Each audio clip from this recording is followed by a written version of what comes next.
Joe Burrow did something that has never been done by a quarterback in NFL history, and it wouldn't have been possible without the help of someone who's been trying to make his life hell for the past 5 years. And in this video, I'll explain exactly how he helped him.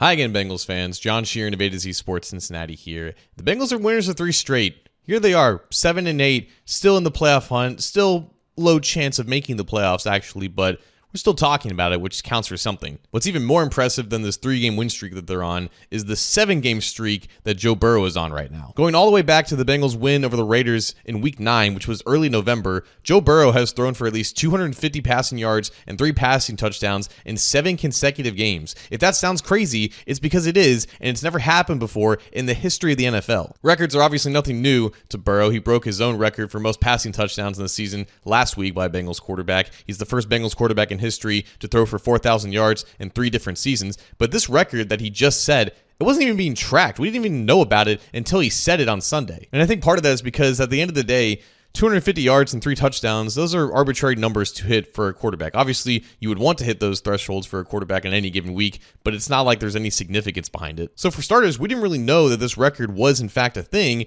and when the game was going on, we didn't really expect Burrow to hit it towards the end. Because after Burrow's hot start in the first half when he had about 160 yards and 2 touchdowns, the Bengals offense in general definitely died down after Amarius Mims' ankle injury. The Browns pass rush was getting to him. They were stalling drives. They were definitely keeping the Browns in the game, but the Browns offense couldn't do anything either. So the game was basically over when the Bengals got the ball back. Under 2 minutes left in the game. They're up by 11. Joe Burrow is at 220 yards and 2 touchdowns on a 2nd and 6. And on that play, Burrow used a hard count, got a Browns player to jump off sides, took a free play, and then connected with Jamar Chase on a 32-yard touchdown. It got him just over 250 yards. It got him his 3 touchdowns. It got Jamar Chase his 16th touchdown of the season, so he only needs 1 more to tie Carl Pickens' franchise record. And of course, the Browns player who jumped off sides and made all of that possible was Myles Garrett. Like, come on, I can't be the only one who finds this hilarious, right? Myles Garrett has been a thorn in the Bengals' side for the past 7 years. He's been one of the biggest reasons why the Browns have owned this rivalry for the better part of Joe Burrow's career. And of course, it's his blunder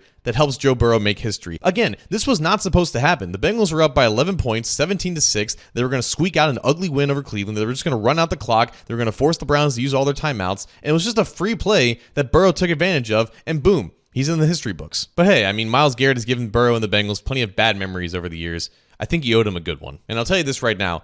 If Burrow makes it 8 consecutive games, so 250 yards and 3 touchdowns, by doing that against the Denver Broncos this Saturday, the Bengals have a really, really good chance of winning and keeping their playoff hopes alive.